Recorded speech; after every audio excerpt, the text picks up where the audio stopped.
a song of loss that is gone, sacred that last be I.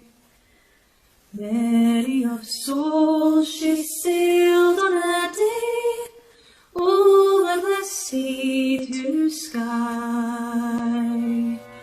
Down on breeze, islands and seas, mountains of rain and sun.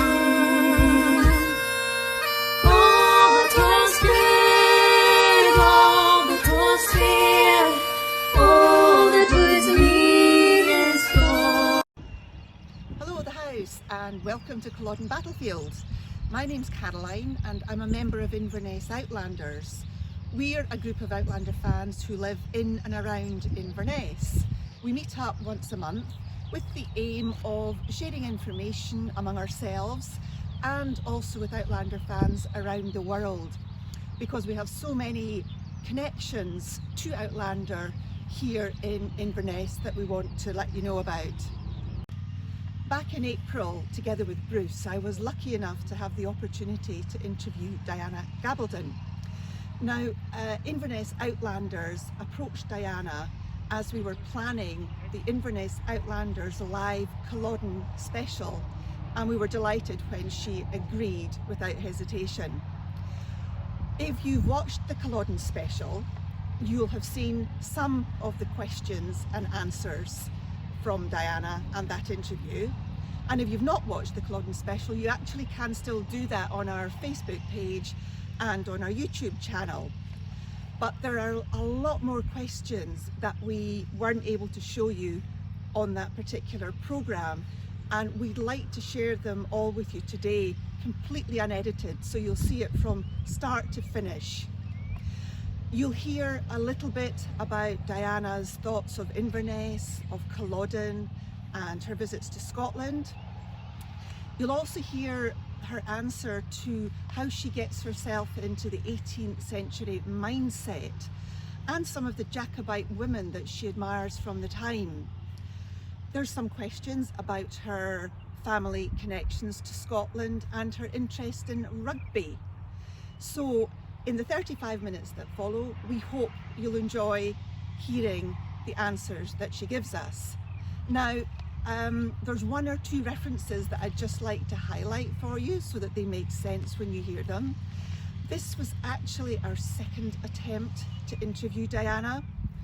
The first attempt, we were waiting with bated breath to hear from her. Unfortunately, her internet connection was down on the first day, so that particular interview never went ahead, and this was our second attempt, as I say. Also, it was Diana that chose the time of day for the interview. From our perspective, 10 o'clock in the morning was just fine, but Diana was over in Arizona at 2 o'clock in the morning. So rather her than me, definitely. But also she was getting ready to fly off on holiday later on that same day. And just in case you've never heard of the Corries before, the Corries are a fantastic Scottish folk group from the 1960s, and in actual fact it's Roy Williamson, one of the founder members, who actually wrote the words to Flower of Scotland, which is basically our national anthem. Also, just before we play you the interview, I would just like to make a small apology for the quality of the audio, but you have to bear in mind we were actually recording inside a building from the 1800s with its big thick stone walls, so they didn't really have acoustics as their main priority back in those days. And in actual fact, it was a really cold day when we did the interview, and it's a wonder you couldn't actually hear my teeth chattering. Anyway, without further ado, I hope you enjoy the interview with Diana. I can only imagine what it's like to spend 5 years writing a book, and therefore I can't even begin to imagine what it's like to finish it. Yes. So I wondered how you felt the other week when you finally typed "the end" on and sort of hit the button, figuratively speaking, and to send to publisher. How did you feel? Oh, well, it's this sort of, calm euphoria. It's very calm because at that point I've usually been up for 18 hours straight, finishing things. So it's this rather floaty feeling. But yeah, no, definitely good. For some reason, I always finish at about 6:30 in the morning. And given that I normally don't get up until 8, that's rather early. So is there any aspect of sadness there? Because we know that there's a book 10 coming, but that will be like the last one. Do you kind of feel a sadness that you only have a limited amount of time to spend with these characters? Well, not necessarily. Okay. It's true that I expect book 10 will be the last of the main series, but there will also be a prequel book about Jamie Fraser's parents. So we've got that to be going on with at the same time. And I do have notions for other books as well that I'd like to write. But, I'll be 70 in January, so, who knows how long I've got. I have to wait and see how many books I can get in. Do you think you'll ever stop writing Outlander-related books? Well, I don't know. I mean, I do have ideas for books that are not Outlander-related, so we'll just have to see, as I say, how much I can get in. Well, we'll be here waiting, whatever you do anyway. I hope you enjoy it all. We're obviously here today because of Culloden, to commemorate Culloden. And I know that so many people that go to the battle site, it's a very emotional time. And I know that many people are even brought to tears. I wondered what emotions you experienced when you walked around the battlefield for the first time. Oh, well, it was intensely moving, because at that point I was in the midst of writing the second book. And so I knew quite a bit, about Culloden. I had been there some years before, maybe 10 years before, back when they had the very old visitor center with the, statue of Cumbernauld and Bonnie Fitzcharlie. So I had memories of the field itself, but now I knew a lot about what actually happened and why and so forth, and that contributes very much to the depth of feeling if you understand and feel that you knew some of the people who were there. Yeah, very emotional indeed. And the thing is that the site at Culloden, which is cared for by the National Trust for Scotland, only covers about a third of the actual battlefield. Now, if Culloden is to serve as a resource for generations to come, it's quite a big concern that the field of the battle and the surrounding area is under constant threat from future development. I mean, unbelievably. Now, I know that you have supported the protest group to Stop Development at Culloden, and I don't know if you're aware of a recent campaign launched by the National Trust for Scotland called the Fighting Fund, to raise funds to protect the battlefield, to set up collaborative workings with other partners, and to prevent these future developments. But why do you think it is that 275 years on, that Culloden is still so important? Yeah, well, it's a very basic part, I'd say, of Scottish history. This was a very large civil war at that time, and the last of, as far as I know, of Britain's civil wars fought on its own soil and so forth. And as such, it's quite important. And what concerned, possible change of monarchy, this is a big thing. And that was the last time that you might say English monarchy or British monarchy was in any danger of being usurped, so to speak. So, there was a great deal at stake, culturally speaking.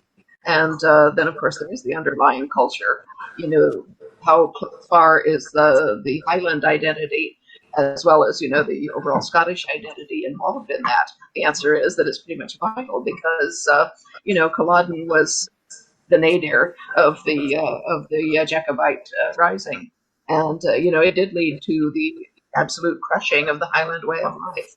And, what happened in the succeeding 275 years is, there for everybody to see. It's it's obviously not like it was. So yes, it destroyed many lives. It caused a huge cultural explosion, as Highlanders and other people who fought on the Jacobite side were transported or killed, imprisoned, etc. You can't dislocate that much of a population without causing a major stir. Sure. I mean, we are sitting waiting. There are several developments that are appealing against the decision not to go ahead. So we are actually sitting waiting to hear from the Scottish Government as to how they will rule. So it's quite a land-breaking decision, and it could be very detrimental for the area around Culloden. So it could, yeah. We're sitting with bated breath. Me too. Yeah. Now, we know you have said that Inverness is one of your favourite places in Scotland to visit. Now, totally get that, of course. And that you say that it has a very similar feel to Flagstaff in Arizona, where you grew up. So, I mean, that's a lovely coincidence that you never expected to be here. So, what particular aspects of Inverness have stood out for you in particular on the occasions that you visited here? I know you've been a few times. Oh yeah. Well, the fact that it's a mountain town is primarily what gives me that same vibe. That there is the very near proximity of mountains. Of course, it's a desert in Flagstaff, more or less. So it's very dry mountains. Whereas in Inverness, of course, you have the sea at hand as well, which is quite different. But mostly, it's just the feeling of the town itself. It is essentially a small town, now a small city, but then again, so it's Flagstaff. They've grown, sort of organically rather than having been, developed as such. So it's got a very integrated feel. It's sort of integrated with its landscape and with the people who live there. And of course, you now have Outlander connections to Scotland, but I also believe you have family connections because you have a son-in-law who's half Scottish. I do, yes. Another lovely coincidence. Now, you've also said that you have spent some time with him and he's been teaching you the fine art of rugby shouting. Yes. Yes, I'm not going to do any of it here. Oh, no. I mean, I'm a rugby fan and I don't know what rugby shouting is. And I was hoping that you would tell me and all the many people what it is and give a demonstration. Let's see, he did teach me the salt shaker, gestures and some of the accompanying language, but I don't think it's, fit for prime time. It's not broadcastable, is what you're saying. Yes. Have you had the chance to go to a rugby match and put your rugby shouting into practice yet? No, I'm sorry, I haven't. I've only seen it on telly. Okay. Is it on your bucket list? Would that be one of the things you'd maybe like to do when you come back to Scotland? I would like to do that, yeah. Yeah, we have there's a rugby championship called the Six Nations. Scotland, Ireland, Wales, France and Italy compete every early winter, January, February time. And it's a superbly exciting competition to watch. So if you ever get the opportunity, I've watched a few of the matches. And of course, I hear about them, on Twitter and so forth. The number of the Outlander cast are, supporters of one side or another. Exactly. Now, Ireland and Scotland, particularly. I was looking at your website, and it's not a current website. It's an older version for some reason, and I can tell from your website that you are an animal lover. Oh yes. And now I'm a cat lady. And in among all the animals that you've got, your dogs and your parakeets, you say that you have 2.5 cats. Now, I'm slightly curious and I'm concerned. I don't think it's a typo, and I just wondered what you meant by 2.5 cats. Well, the half cat shared his time between us and 2 or 3 other houses down the block. Okay, that makes total sense. Hadn't even thought of that. As a tour guide and a storyteller, I'd like to thank you very much for including in Outlander the real life clan chief of the Frasers of Lovett at the time of Culloden. That is Simon Fraser, Lord Lovett, the old fox, and of course Jamie's Absolutely. grandfather. Now, his You can story, pass up a character like that. He's really remarkable. you must have been rubbing your hands with glee when you read about it. Oh, absolutely. I was thinking, Where's oh, our my. stop, Diana? Well, it's always nice, when history cooperates with you. And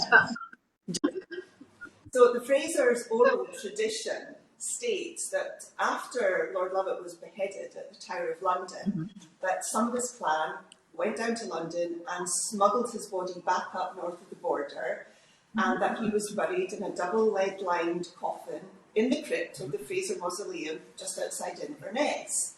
Now, a few years ago, the body was exhumed and examined to find that fact out for real. Now, I was in the audience of about 250 on the evening oh my. reveal, and I remember the reaction of the audience, but I wondered, what was your reaction when you heard that it wasn't Lord Lovett's Oh yeah, body, oh yeah. but it was Oh yeah, no, I was watching. I was thinking it would be rather neat if it was him. You'd like to believe that his followers succeeded in what was a very romantic abduction, you might say. Yes, but evidently not. So Or at least if they recovered him, he wasn't in the Wardlaw Mausoleum. any theories on how she got there from your side? No, as we have no idea who she was. I don't know that they even have an estimate of her age that I've read, possibly, Yeah. And of course, it leaves us with the confusion as to actually where his body is. And it's unlikely to be able to discover if it really is down at the Tower of London or somewhere else. So it's intriguing. Yes, it is. Yes, well, if the Tower of London knows, I guess they're not telling. No. And we're not allowed to investigate either. We've asked. One of our Inverness Outlander members, Diana, is a researcher, and she's aware of your background in the research side. She wondered what you felt about the fact that many people were studying your novels on an academic level these days. Oh, well, I'm on one level, I'm extremely flattered that that they find enough material there to study, and that's very good. And it's always fascinating to see what they do whenever I see some of the academic stuff. A number of the people who do this sort of work do approach me, and ask. And it's unusual, I suppose, to have a living author if you're going to excavate their books, so to speak. And you can say, well, there's this, and people are saying this and this and this about it. Which one is right? I'm going, well, actually, none of them. It's really something else. But I help as much as I can. I can tell them what I intended when I wrote this or that. I can tell them what the background is, because this is largely factual, or as factual as history is, which doesn't mean it's entirely what happened. This is what people wrote down. And I know that you've got a book 10 coming out, so again, thank you for that, and we will wait patiently again until you feel it's completely right. And I know you've got the spin-off novels, and you mentioned earlier on, I think, Master Raymond. Oh no, you mentioned Jamie's parents, but also there's Master Raymond. And also there's Master Raymond. Yeah, we're looking forward to that one, of course. But you mentioned that when you were in Orkney, that resonated for you as part of his storyline. Can you expand on that? Well, some places are very evocative, and on different levels. In some cases it's very organic. You sort of feel the stones actually vibrating. I have always had a lifelong relationship with rocks. As I'm walking along, I always catch sight of rocks and pebbles along the way, and every so often I'll find a pebble that just sort of talks to me, and I pick it up and put it in my pocket, and it goes around with me for the rest of the day. And I come home with my pockets full of rocks, basically. But on a larger level, a place like Rodgar and the Orkney excavations and so forth, you can feel not only the stones but the resonance of the people who live there. And it is very, very easy to, I guess, mentally populate the place and understand, to a certain extent, what it might have been like to live there, allowing for changes in the climate and things like that. So, and apart from going to a Scotland rugby match, are there any other locations in Scotland that are on your bucket list to visit in the future? Well, I don't know for sure. I'm sure there are a lot of places. Uh, Husband and I come, as often as we can. Sometimes every year, sometimes it's longer. It will be longer this time, of course, because of COVID. But a few years ago, when we came, we said, well, we'd like to see things other than what we already know.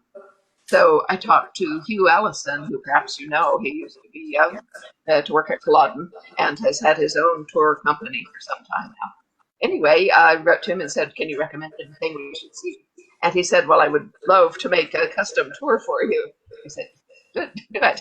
Yes. So he designed a custom tour for us for 4 days, and we drove with him everywhere up in the Northwest and out to Skye, and saw, just amazing things like a Neolithic tomb hidden in the moor. It's not marked. It's not where anyone would know, but unless you already knew where it was. But that was fascinating. And then there was Smoo Cave, and other things that we just never thought of going to see or had never heard of, for that matter. No, it's not a big country, but there's much to see. There's a lot in it. Yes, there is. There's a lot in it. Great. Well, as I say, Diana, my fascination with Culloden goes back to my fiddle teacher, who taught me music out of this quite amazing book. It's I can't get this. Is the airs and melodies peculiar to the Highlands of Scotland and the Isles, chiefly acquired during the interesting period between 1715 and 1745. That yes. was by Captain Simon Fraser.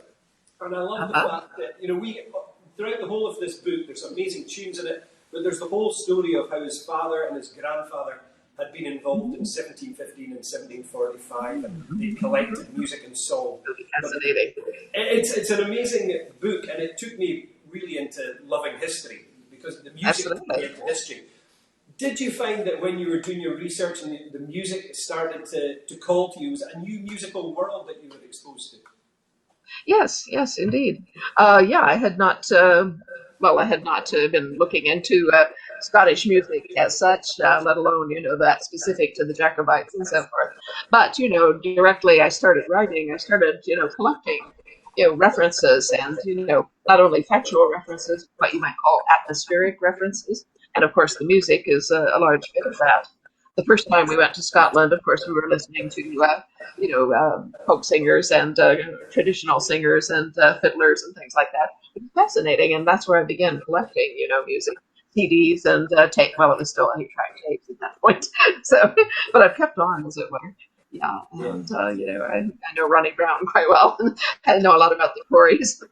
Well, I was going to ask about that, because the Corries, I read somewhere, you actually use their TV programs and their live recordings to get a sound on the accent. They're an amazing resource. Yeah, an amazing resource, aren't they? Were there songs of theirs that really grabbed you? Oh, let's see.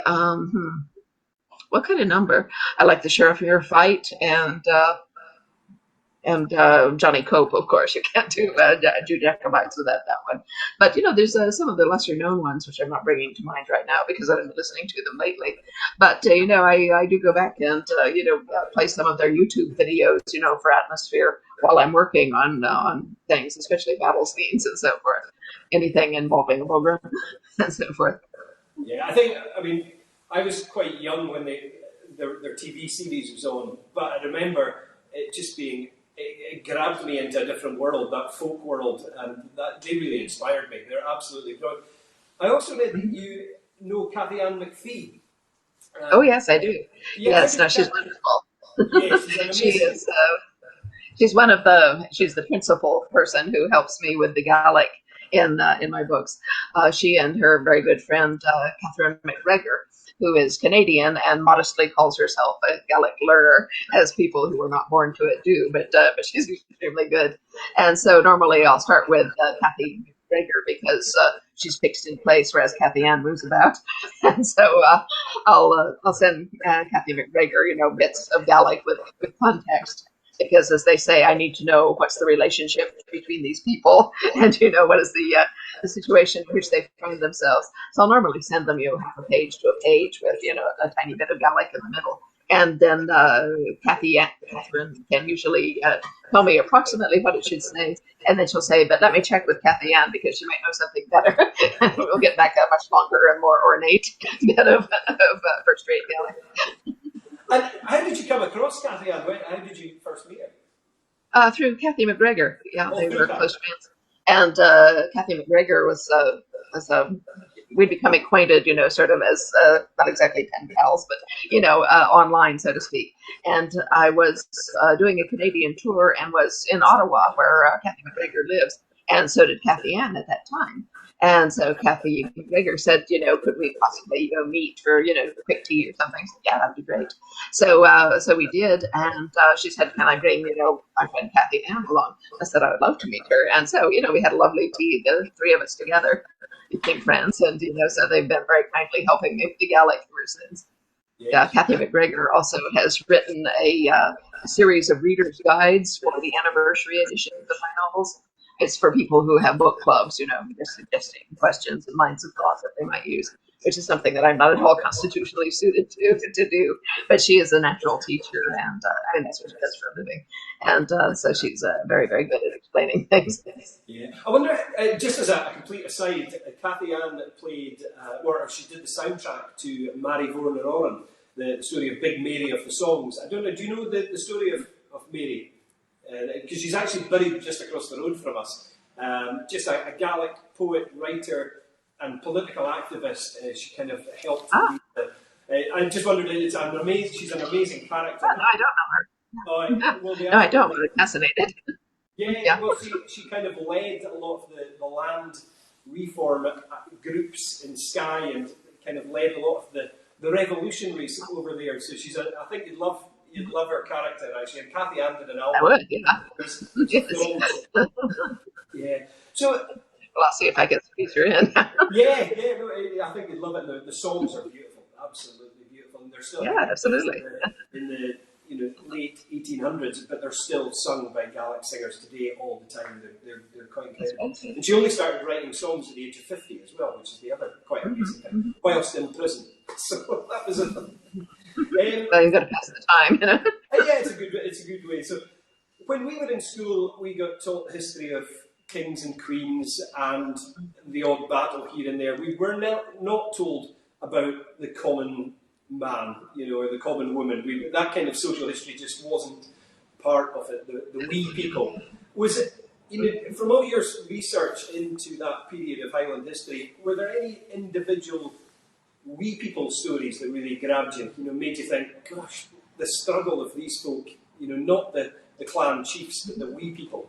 Were there any stories that really stuck in your mind? Well, many of them, but they tend to be quite minor. The people would be mentioned, and sometimes you would hear a brief history.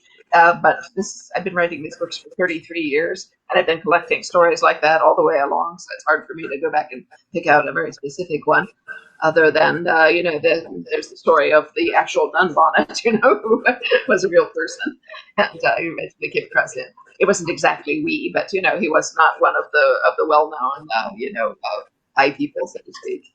I find it just so incredibly difficult to get into the mindset of these guys who are marching behind a king, following them. It's just a completely and utterly different mindset from what we have today. I'm sure we would be far more questioning as to what we were doing. Did you find it an interesting leap into 18th century mindset? Yes, yes, it always is. When you move into a different period of history, you need to know how the people thought, as well as what they ate and drank and so forth. Because as is fairly obvious when you watch television and television shows and so forth, the people who write things like that normally don't have that historical background, and they're coming to it from a strictly 20th, 21st century point of view, which does affect the way that they show things and the attitude of the characters that they show. Now, to a certain extent, this is fine when you're involving 20th century time travelers, but to try to foist that sort of attitude onto actual 18th century people, that's another question. So they do a quite good job on the Outlander show. They do have me as a consultant. Maybe that helps. I don't know, but at least I can now and again. I'll say, look, I had someone a script yesterday or the day before in which someone was telling an 18th century character, his wife's pregnant, and it's a difficult thing to birth, and he's saying, "Look, man, your wife's in harm's way," and I'm going, "No, no, this is like an early 21st century military speak. If someone in the 18th century would not have said that. It's your wife's in mortal peril. She's in terrible danger. Oh my God, she certainly wouldn't have said in harm's way. Yeah." So you just look out for not only that, but the mindset of people, and you sort of try to think yourself into what you know of them. If you walk into a croft, roofless and so forth, because someone broke the roof tree, and you're imagining, I'm in here with my 6 children, and someone has come by and driven us all out into the cold and burnt my roof. I have no shelter. They've taken my crops. I have no food. What am I going to do? And if you have children yourself, it's not that hard to imagine yourself into this kind of situation. Yeah. We had Maggie Craig, author of Damn Rebel Bitches, on the programme a wee while ago. She was absolutely brilliant. And she actually really opened our minds, I think, because I think we've been so used to the role of women as this in that period. It's been coloured by the Victorian period and how women were seen but not heard. But you get a very distinct impression that women in the Jacobite period were a lot more feisty and heard. Were there characters that you look back in history and think, wow, I wish I'd met them? Yeah, when my dogs just barked at me, and I missed a bit of what you said. But yeah, I do, in fact, turn up these very interesting female characters from that period, because a lot of them were, in fact, very outspoken. And part of that had to do, I think, with the Highland culture and the Highland character. You would find outspoken women much more frequently in the Highlands of Scotland than you would, say, maybe in Glasgow or Edinburgh. But it depends also on the social strata, and also the woman's particular circumstances. You have to consider them as an individual as well as their basic cultural background. Yeah. One of the things I was reading from your website was that you consider yourself you were a naturally born storyteller. Now, I've had loads of people talking to me about music and say, "Oh, you must, I wish I had music in me." And I've always felt that everybody's got music inside them. It's just you need a good teacher to take it out and get it out there. Do you feel that you have people around you that were the reason that you're a good storyteller? Or do you think it is completely a natural thing that was born within you? It would be hard to separate those. For instance, I happen to know from years and years of listening to my father tell stories at dinner tables and feast days and stuff, that he is where I got my method of storytelling. He would start in someplace and then go down to the next logical step and the next, and then suddenly we would deviate to one side and then to the other side, and eventually we would come back into the main line. But he had these interesting digressions all the way along. And that's my natural form of storytelling. So I know that's genetic. It's not anything I consciously, adapted or even noticed until well after I had begun writing and suddenly realized, oh, that's where it came from. I think a lot of it, well, I don't know. You can be taught to write. I can certainly teach someone to write or to write better and so forth. I don't know if you can teach people to tell stories. I was born with it, and so I don't know. But it's possible. I think your dog's looking for a story by the sounds of it. Yes, but they probably think I ought to be giving them more food. Yeah, stop that. Yeah. No, I've always found that we've got these storytelling traditions here in the Highlands. I suppose we've got the Bran Seer, Loch Ness, Tommy Hurich, Alistair Crowley. They're all right on our doorstep. We've got these stories as youngsters, as part of our imagination. What were the tales that you were told as a youngster from your area? What were the stories that you remember? Oh, let's see. I heard a lot of stories. My father's stories from New Mexico. He was born in 1930 in rural New Mexico, a poor farming family. And I heard a lot of the folk tales of that area, as well as, just the family history. A lot of it sounds like folk tales, but isn't. I have one last question, and it goes back to Culloden. We were just wondering if Jamie remembers anything more about Culloden in Book 9. He might. I'll take that. Well, we hope you enjoyed that. On behalf of Inverness Outlanders, and I'm sure Outlander fans around the world, we'd like to say a huge thank you to Diana for agreeing to do the interview. Now, just before I go, I'd like to let you know that there will be no more live shows planned by Inverness Outlanders for the immediate future. But if you continue to follow us on social media, you'll be the first to hear what we've got planned next.